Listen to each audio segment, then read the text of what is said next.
शुरुआत करेंगे बड़ी और अहम खबर के साथ। बैतूल से आ रही है। बैतूल में तन्मय को बचाने के लिए रेस्क्यू ऑपरेशन लगातार जारी है। पिछले 24 घंटे से ज्यादा मासूम की जान एक बोरवेल में फंसी है। आपको बता दें कि बीते 27 घंटे से लगातार रेस्क्यू ऑपरेशन जारी है। तो वहीं खुदाई की गहराई बढ़ने के साथ साथ दूरियां भी बढ़ती जा रही हैं। पथरीले पत्थर और पानी के रिसाव की वजह से ये मुश्किलें और लगातार बढ़ती जा रही हैं। आपको बता दें कि मौके पर बिजली की रोशनी का भी इंतजाम किया जा रहा है। तो वहीं 40 फीट तक अब खुदाई हो चुकी है। ये बात एडीएम प्रशासन ने कही है। कुछ समय में तन्मय की ओर से रेस्पॉन्स नहीं मिला है। कुछ समय बीत गया है, लेकिन उस थोड़ी देर तक तन्मय की तरफ से कोई भी रिस्पॉन्स न मिलने की वजह से परेशानी सामने आ रही है। एडीएम ने साफ तौर पर यह बात कही है। तो वहीं बोरवेल वाले खेत मालिक पर कानूनी कार्रवाई की बात भी कही है एडीएम ने। तो पहले भी गृह मंत्री उत्तम मिश्रा इस बात को कह चुके हैं कि जिसके घर में माफी चाहते हैं, जिसके खेत में बोरवेल बना होगा, जिसकी जगह में बना होगा, उस पर कानूनी कार्रवाई की जाएगी यदि इस तरीके की कोई घटना सामने देखने को मिलती है। इस खबर पर ज्यादा जानकारी के लिए हमारे साथ संवाददाता शब्बीर अहमद ग्राउंड जीरो से हमारे साथ जुड़े हुए हैं। शब्बीर, पिछले 27 घंटे से ज्यादा मासूम का रेस्क्यू ऑपरेशन चल रहा है। क्या कुछ देखने को मिल रहा है मौके वारदात पर? बच्चे की तरफ से कोई रेस्पॉन्स मिला?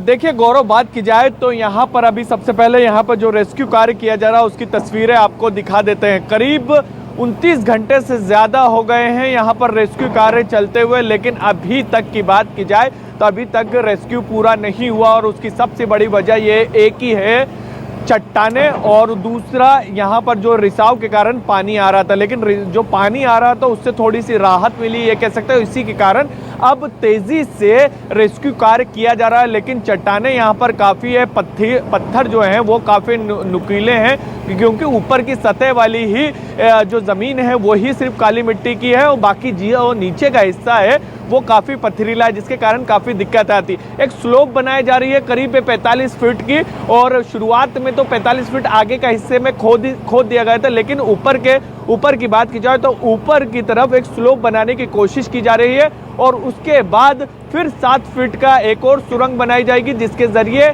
तन्मय के पास पहुंचने की कोशिश की जाएगी। और मूवमेंट का जो आपका सवाल था, क्या कुछ हलचल देखने को मिल रही तन्मय में, तो सबसे बड़ी चिंता की बात यही है गौरव कि अभी कई घंटों से तन्मय के अंदर किसी भी तरह की कोई भी मूवमेंट, कोई भी रिएक्शन वहां से नीचे से देखने को नहीं मिला है। और ये कह सकते हैं यही चिंता की बात है पूरे गांव के। इस वक्त की बात की जाए तो करीब 10:30 बजने को है, 10:15 के आसपास हो गया है। गांव में पूरी तरीके से इस वक्त सुनसान हो जाता, लेकिन उन सब के बावजूद भी यहाँ पर बड़ी संख्या में आप देखेंगे कि लोग मौजूद हैं और टकटकी लगाए बैठे हुए हैं, दुआ कर रहे हैं, प्रार्थना कर रहे हैं कि तन्मय हमारे बीच पहले की तरह सकुशल आ जाए। और इसके साथ साथ दूसरी तरफ परिजन भी प्रशासन से लगातार गुहार कर रहे हैं कि उनकी तन्मय से बात करवाई जाए, क्योंकि बिल्कुल शब्बीर, मैं एक बात और जानना चाहूंगा कि जो रेस्क्यू टीम वहां लगी हुई है, तो रेस्क्यू टीम की तरफ से कितने प्लान रेस्क्यू के बनाए गए हैं? ए प्लान, बी प्लान, सी प्लान, और प्लान के तहत किस किस तरीके से तन्मय के रेस्क्यू के लिए वो तैयारी कर रहे हैं? देखिए गौरव, बात की जाए तो किस तरीके से प्लान किया गया, तो प्रशासन ने पहले कोशिश करी थी कि जहां अभी गड्ढा किया जा रहा है उसके दूसरी तरफ से गड्ढे की शुरुआत करी थी, वहां पर खोदने की शुरुआत की थी। कुछ करीब 4 से 5 फीट वहां पर खोदा था। फिर वहां पर जब तकनीकी टीम यहाँ पर पहुंची, एसडीआरएफ एनडीआरएफ की टीम पहुंची, फिर तय किया गया कि इधर की तरफ यहाँ पर गड्ढा खोदा जाए। वहां पर आपको एनडीआरएफ के दो सदस्य दिखाई देंगे, 2 कर्मचारी दिखाई देंगे। वहीं पर ही तन्मय का जो गड्ढा है, जिस गड्ढे में तन्मय गिरा है, बोरवेल था, वहां पर बहन के साथ खेल रहा था, और वहां पर ऊपर की तरफ बताया जा रहा पन्नी से ढका हुआ था, और उसी वक्त अचानक वो वहां पर नीचे की तरफ गिर गया। तो वहां पर है और यहाँ पर गड्ढा खोदा जा रहा है। तो अभी जो आपका सवाल था कि क्या प्लान है, तो प्लान एक ही है कि उतना गड्ढा खोदा जाए जहां पर तन्मय दूसरी तरफ, मतलब जहां पर बोरवेल है वहां पर फंसा हुआ, उतने के उस बीच की दूरी बताया जा रहा है 45 से 50 फीट के आसपास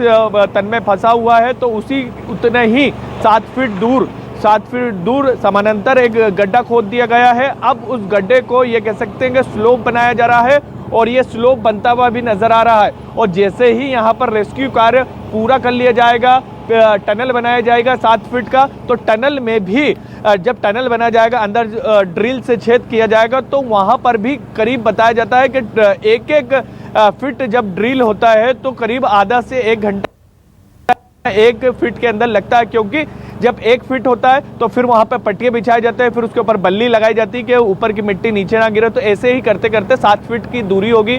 फिर उसके बाद यहाँ पर एम्बुलेंस की पूरी तैयारी की गई है। आपको गौरव दिखा देते हैं कि जैसे ही तन्मय को बाहर रखा जाएगा तो सीधे तमाम तैयारियां पूरी कर ली गई है। रेस्क्यू ऑपरेशन के बाद किस तरीके से लेके जाना है, तो बहुत बहुत धन्यवाद शब्बीर तमाम जानकारी के लिए। तो तन्मय का रेस्क्यू ऑपरेशन लगातार जारी है, टीम वहां मौजूद है, एम्बुलेंस भी मौजूद है और एडीएम ने साफ तौर पर कह दिया है कि जिसकी जमीन में बोरवेल था उस पर कानूनी कार्रवाई